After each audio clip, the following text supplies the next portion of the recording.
que interessante esse ponto de vista, onde você, primeiro, acho que é importante que o papel do jornalismo é informar. E uma população bem informada pode formar a sua massa crítica e tomar suas conclusões. E como o jornalista se expõe? É numa guerra, é no meio de uma pandemia, é no meio de uma manifestação. Eu acho que essa visão da profissão do jornalismo através do seu olhar é muito relevante. Eu quero aproveitar e trazer um outro contraponto muito moderno, que é essa figura, essa efervescência de youtubers, com e sem formação no jornalismo. Até por vezes, e o Calazans citou Alexandre Garcia, e eu poderia citar aqui de memória 5, 6 grandes jornalistas brasileiros que migraram para o youtuber e, de certa forma, também aproveitam algumas tretas, algumas polêmicas para ganhar público e, obviamente, isso vai gerar receita. Como é que está o papel da imprensa tradicional diante desse novo movimento internacional, global, que é das mídias? As novas mídias que nós chamamos, que já tem uns aninhos, mas a gente insiste em chamar de novas mídias. Então, o jornalismo ele tem buscado se adaptar a essa nova realidade. Como tudo saiu do impresso, falaram, é a morte do impresso porque chegou a televisão, é a morte do rádio porque chegou aquilo. Isso, infelizmente, não acontece, elas vão começar a coexistir. Vai ser um pouco difícil no começo, vai dar um trabalho para poder até entender como é que o jornalista se posiciona numa nova mídia, como é que ele faz com redes sociais, Instagram, YouTube, qual é a proporção do que ele tem ali naquela mídia. Então, acaba que o jornalismo está começando a entender como aquilo funciona e como ele pode se posicionar. Você citou aí a questão dos jornalistas e não jornalistas que acabam usando o YouTube como ferramenta. O YouTube é uma ferramenta poderosíssima, tem um alcance imenso, está basicamente em todos os países do mundo, todo mundo tem acesso através de um smartphone, da televisão, do computador. Então, ali o sonho de todo jornal, é o público à vontade, sem restrições. Então, acaba que atualmente eu vejo que a mídia tem usado o YouTube como mais uma ferramenta, na verdade, para poder colocar fatos, mostrar informações, dar notícia. E nós temos essa questão dos youtubers que, sem uma formação jornalística, sem um conhecimento prévio. E aí a gente tem um certo problema. Não sei se é essa palavra, mas vou usá-la aqui nesse momento. Por quê? Porque nós temos uma coisa interessante no jornalismo, que é um código de ética, ou código deontológico, dependendo do país em que você está. E esse código de ética ele tem regras. São regras que o jornalista escolhe seguir a partir do momento que ele faz um juramento dizendo que ele vai ser, a partir daquele momento, jornalista. Eu fiz esse juramento, nós fazemos todos na colação de grau. Você fala que qual é a sua posição e qual é o seu papel na sociedade. Então, o código de ética ele tem pontos importantes que baseiam todo o trabalho jornalístico, seja ele via vídeo, via escrito, via rádio, todos eles têm esse código, que são importantes. Então, o que difere um jornalista de um youtuber que resolve falar sobre informação via vídeo, via YouTube? É esse código de ética.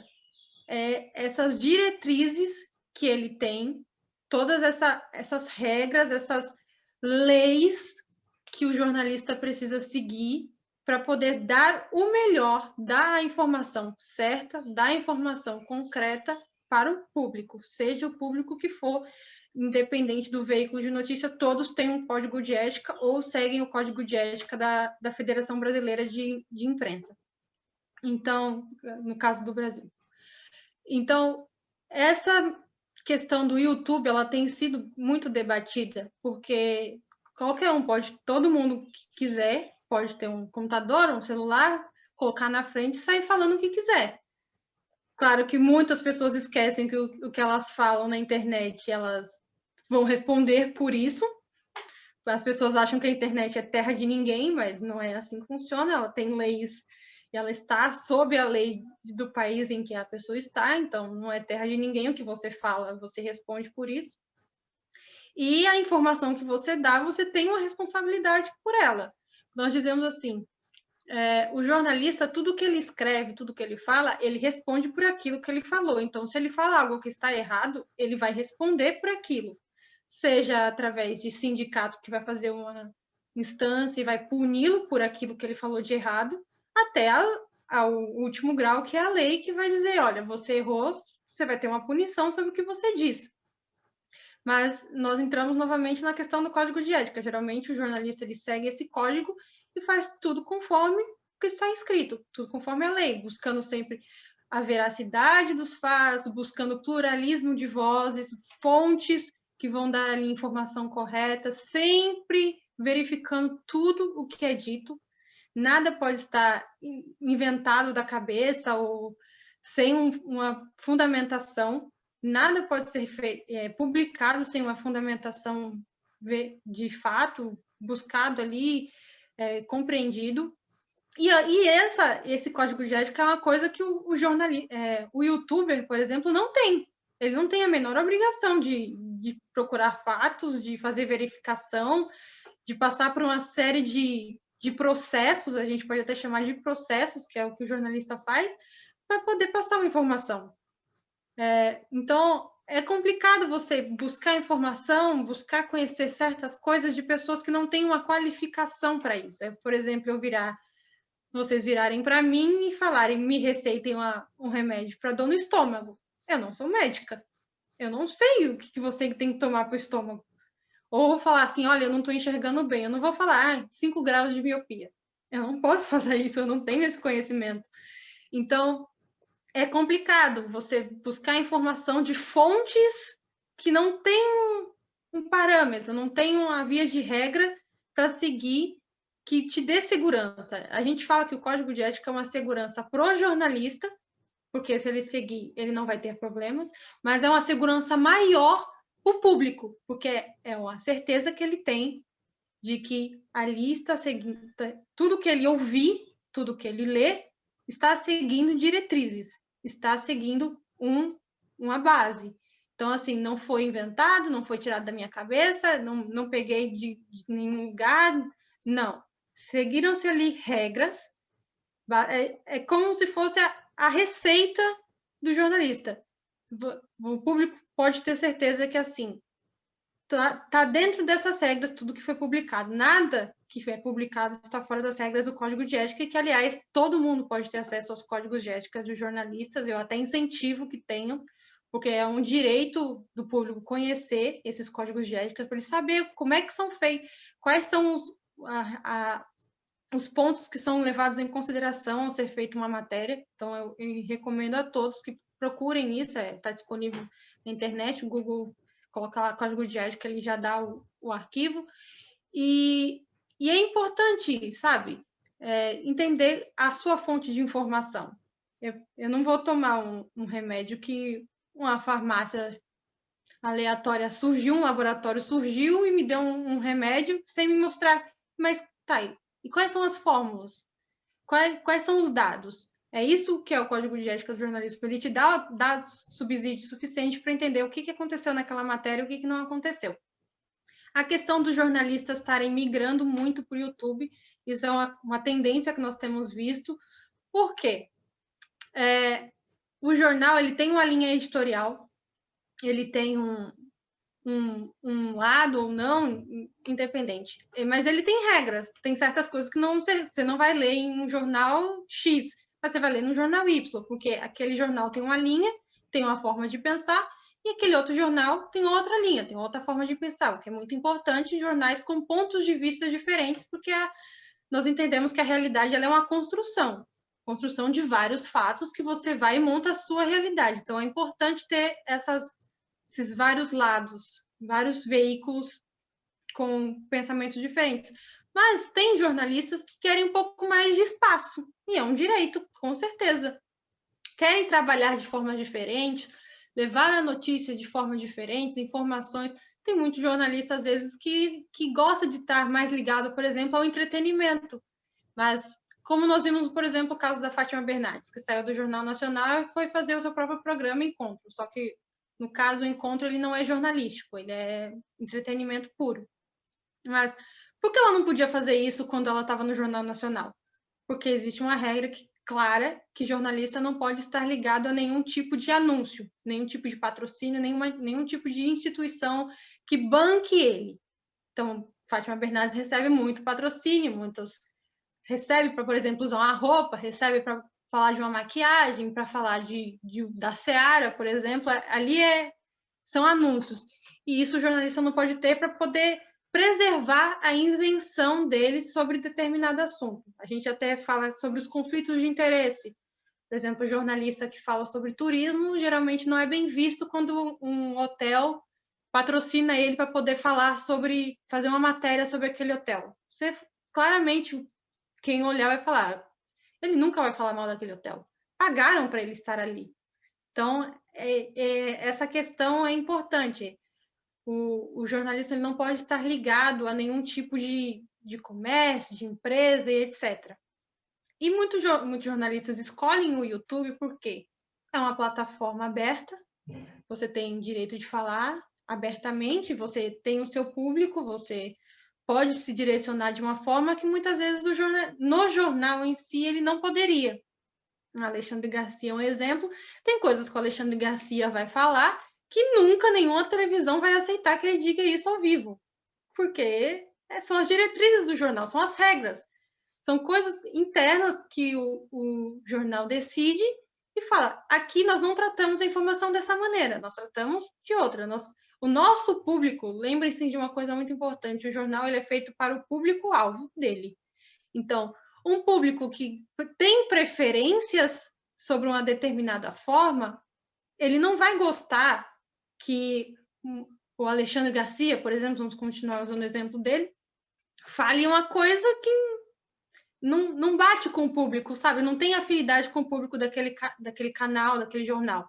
Então, se o Alexandre Garcia não falar certas coisas, por exemplo, no Jornal Nacional, ele vai falar de uma forma, mas no jornal da CNN ele vai falar de outra, porque são as diretrizes do jornal, é a forma que o jornal trabalha. Por exemplo, para poder exemplificar bem, é igual regra de empresa. Tem empresa que você pode ir de bermuda e chinelo, você não vai ter problema por isso. Mas tem empresa que vai exigir que você use roupas formais, vai exigir terno, vai exigir gravata. E o jornalista ele tenta se adaptar ao jornal que ele está. Ele tem as preferências dele, obviamente, mas no jornal que ele está, porque ele gosta do emprego dele, é importante dizer, o jornalista também precisa de emprego, também tem conta para pagar no fim do mês, então acaba que ele se adapta ali. Mas no YouTube ele não precisa. No YouTube ele é o próprio chefe. Ele faz as diretrizes dele, ele faz as regras do trabalho dele. Então acaba que muitos jornalistas passam para o YouTube para manifestar, serem profissionais também, só que com mais liberdade. Vamos dizer assim. Eles podem falar de certos assuntos de formas diferentes, usar elementos diferentes até mesmo, infográficos, fotos, vídeos, outras coisas que geralmente no jornal não teria tanta prioridade, porque é aquela coisa, existe uma agenda midiática que ela tem que ser priorizada. Então, a manifestação, por exemplo, não apareceu num veículo de comunicação, mas com certeza, se um jornalista quiser ir para o YouTube e cobrir aquela manifestação, ele pode, porque quem determina o que vai ser dito ou não no canal dele é ele. Claro que sempre seguindo as responsabilidades, diretrizes da plataforma, diretrizes governamentais, de leis, etc., ver o que ele vai falar ou não, se não estiver ferindo ninguém, está tudo certo. Seguindo essas regras, ele é livre. Então, acaba que nós vemos que as novas mídias elas têm aberto esse espaço, têm dado para o jornalista mais possibilidades. E acaba sendo muito positivo. Bom, rodando um pouco a mesa aqui, eu passo a palavra para o Calazans. Na sequência, também o Câmara pode já também enveredar ou por um comentário ou por uma pergunta para a Rebeca. Sem me posicionar, tá, politicamente, eu vou pegar dois fenômenos políticos e jogar para essa questão da mídia. Uma pergunta foi feita ao meu guru, Alexandre Garcia, é o seguinte: Alexandre Garcia, o que você acha da interferência do Bolsonaro no Banco Central? ele já começou, ele já retrucou ao jornalismo. Você tem que mudar isso. Porque Bolsonaro, em momento algum, interferiu no Banco Central. Porque o Banco Central é do governo. Então, quando o Banco Central mudou o diretor, não houve interferência do Bolsonaro. Isto é dele, é papel dele. Mas a gente vê uma malícia nessas perguntas, que a pessoa fica falando, o Bolsonaro está interferindo no Ministério, ele está interferindo na Polícia Federal. Ele pode interferir. Ato de ofício do presidente. Mas a gente vê uma malícia nessas perguntas. Aí a pessoa fala, foi feita uma comparação, outros governos mudaram mais ministros, mais diretores, em menos tempo que o Bolsonaro. Tá? Mas a pergunta, nós percebemos uma malícia. Alexandre Garcia corrigiu. Opa, não houve interferência. É dele. Interferência é quando eu vou atuar num papel que eu não tenho, né? Não tenho poder. Vamos lá. Outro assunto também. Eu vi na mídia. Lula foi inocentado. Na mídia. Lula não foi inocentado. Em parte alguma. Ele não foi inocentado. Houve uma suspensão do processo, questão de competência e suspensão do juiz. Mas eu vi na mídia que o Lula tinha sido absolvido. Ele não foi absolvido. Haverá outro processo e assim por diante. Então, quando a mídia desvirtua, e aí a gente vê a população, eu vi parentes, muitas, milhões e milhões de pessoas, está vendo? Ele foi perseguido, ele é inocente. Não. Até pode ser que ele seja inocente, não estou me posicionando a favor, contra, e nem em relação ao processo. Pode até, por acaso, pode até ser que ele seja inocentado, absolvido.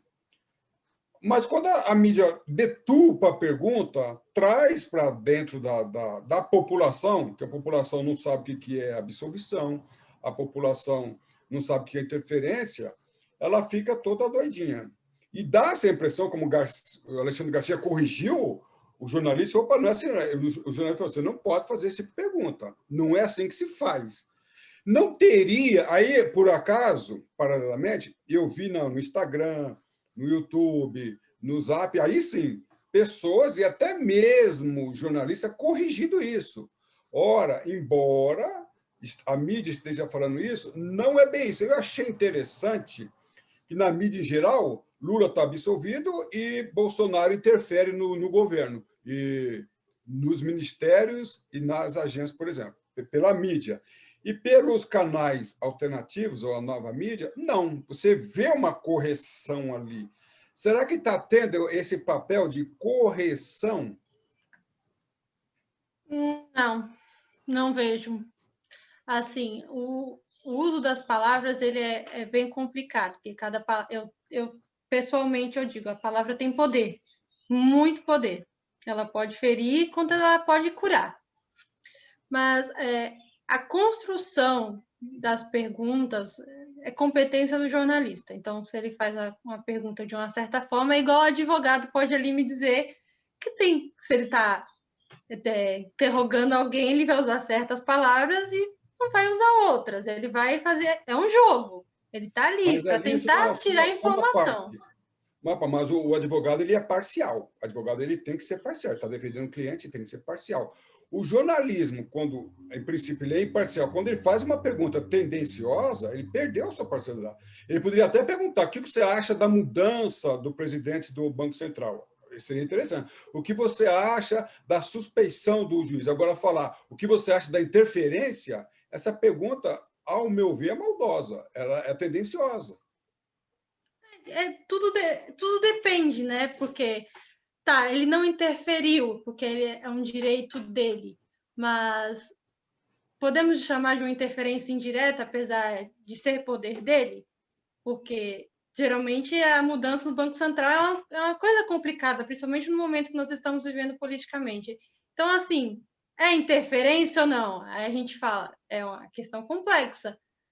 Tem gente que vai falar que não é interferência, tem gente que vai falar que é interferência. Então, vai tudo do juízo de valor que você dá à palavra. É o seu entendimento. Às vezes, o jornalista entendeu, é interferência. Aí, que eu posso fazer? Ele entendeu assim, a mídia, o veículo que ele trabalha entendeu como interferência. Um outro veículo pode falar, não entendo como interferência, então vou usar outra palavra, mudança. Tudo é uma questão, assim, da linha editorial, da escolha e do objetivo. O que ele queria alcançar quando ele disse que quando ele falou interferência? Ele já sabia, por exemplo, que o Alexandre Garcia ia responder outra coisa? Ele conhece o interlocutor dele, ele conhece o objeto, o alvo dele ali. Então, o jornalista, ele tenta usar as perguntas, a forma como ele trata, formula suas perguntas com um objetivo. Ele quer tirar o máximo que ele consegue daquela pessoa. Ele quer todas as informações, ele não quer parte da informação. Provavelmente ele sabia que falar mudança não ia ter efeito nenhum no Alexandre Garcia, ele ia falar alguma coisa que não tinha, que ele já sabia. Então, o uso da palavra ele faz com objetivo. Mas, novamente, eu reitero, o jornalista é falho. Ele pode ter errado, com certeza. Nós temos um fenômeno que está acontecendo muito aqui em Portugal, que é a questão sobre um detalhe nas questões do confinamento. Eu vou tentar ser breve na explicação. Nós estamos aqui com o confinamento, né? E temos o dever cívico de nos recolher em casa.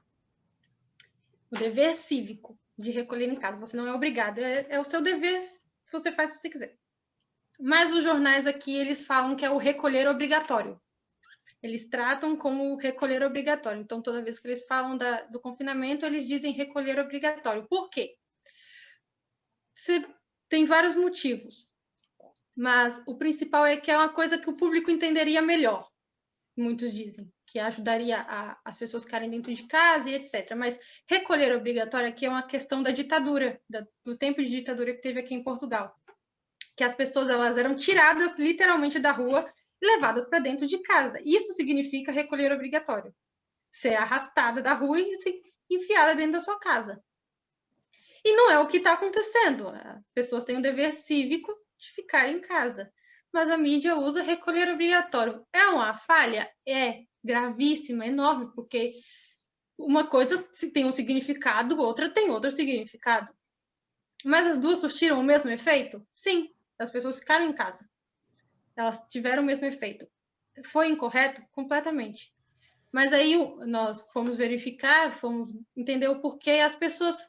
O jornalista falou assim, mas não é recolher obrigatório? Como assim não é recolher obrigatório? Porque ele não foi ele não olhou a lei, os despachos que têm saído aqui. Ele tomou pelo que a população falava. Ele usou as palavras que a população às vezes usa, o público usa. E ele acaba absorvendo, porque ele também absorve as coisas que vêm de fora, e falou, poxa, é recolher obrigatório, vou escolher recolher obrigatório, por que não? Tá certo, as pessoas têm que ficar em casa e se recolher dentro de casa.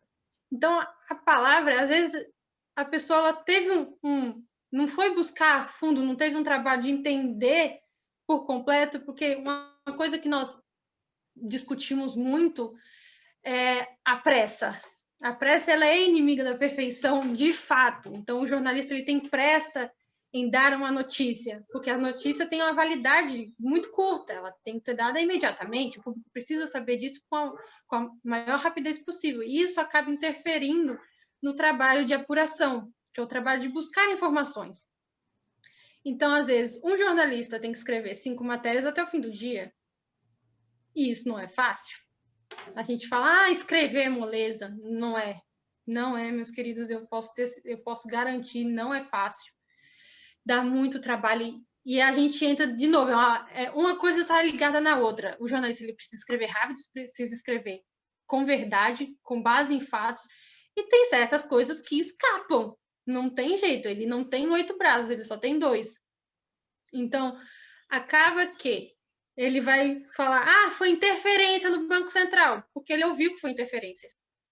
E aí ele ouviu de outra pessoa que disse que foi interferência, ouviu ali que foi interferência, ali que foi interferência, e falava interferência. Então, é aquela velha coisa, tipo, a voz do povo é a voz de Deus. Então, se tá todo mundo falando, tá certo. Então, acaba que ele também, às vezes, é contaminado por isso. A questão das novas mídias estarem corrigindo a mídia tradicional. Eu acho isso muito difícil, porque, novamente, as novas mídias muitas vezes não são feitas por jornalistas. Então, a gente vai cair naquele buraco que são as fake news. Tem muita coisa que é dita em grupo de WhatsApp que eu olho assim e eu fico aterrorizada. Como jornalista, me dói muito o coração, porque você fala assim, gente, não tem um pingo de verdade, 2 minutos no Google, você já consegue desacreditar tudo que está escrito. Então, assim, é muito perigoso falar assim, as novas mídias estão falando o que é certo e a mídia tradicional está falando que é errado. Não, não é assim que funciona. As duas têm um papel importante. A nova mídia, ela traz uma pluralidade, ela traz um espaço maior para a discussão, é benefício, só traz benefício a mídia tradicional e a mídia, as novas mídias estarem unidas. É só benefício para a população, que todo mundo sai ganhando. É informação de mais lugares, são mais informações para você montar a sua base. Mas é preciso estar atento ao que é dito. E, novamente, uma coisa que a gente fala e que é importante perceber, a mídia ela não é lei. Então, o que é dito na mídia, o público ele tem que questionar. A mídia ela é questionadora, mas ela também tem que incentivar o público a se questionar. Para ali. Ele falou que foi interferência, mas foi mesmo? Eu tenho que procurar isso. Eu tenho que ver. Deixa eu olhar em outro lugar. Foi dito interferência? Não foi dito interferência em outro lugar. Por quê? Deixa eu fazer uma pesquisa. Deixa eu entender melhor. As pessoas, elas assistem as notícias do mesmo jeito que elas assistem filme, pacificamente. Passivo, não tentam. Elas estão paradas ali, só vão absorvendo e não tentam pensar o que está sendo dito. Isso, é uma coisa assim, ela precisa virar e questionar. O papel da mídia é informar. E, novamente, você decide o que você faz com aquela informação, você acredita ou não. Mas o que é incentivado e tem que ser incentivado é procurar saber mais. A mídia, o que a mídia passa é a ponta do iceberg, porque ela não consegue passar o iceberg completo. Porque ela precisa passar mais coisas. Existem coisas e coisas que precisam ser ditas. Então, ela não consegue chegar, por exemplo, na interferência do Bolsonaro no Banco Central e examinar tudo o que se passou ali, fazer um estudo completo do que foi feito ali, da decisão dele, das repercussões do que foi feito antes. Ela só só a ponta do iceberg. Ela não consegue descrever tudo, fazer um estudo profundo. Ela tem uma limitação de tempo, de espaço, de questões que podem ser abordadas. Então, acaba que o público ouve, ele precisa pensar, procurar outra fonte de informação, procurar outra fonte, fazer sua pesquisa, entender, questionar. É parte do público questionar. Ele deve questionar, é importantíssimo, porque é assim que a gente vai absorvendo e é assim que nós vamos aprendendo e também fazendo boas escolhas, decidindo o que quer ou não ouvir. Então, é mais eu não sei se eu me expressei claramente, mas se ficou dúvida, podem me corrigir, podem me falar. O grande problema de um papo tão agradável como esse é que a produção está me avisando, olha, o tempo está acima da média, mas agora eu preciso passar para o Câmara, porque o Câmara tem um viés, Rebeca, ligado à sua formação, que é de compliance, então essa questão de autorregulamentação, isso é muito normal para ele, está no DNA dele. Então, Câmara, eu queria o teu comentário ou uma pergunta, uma provocação para a Rebeca.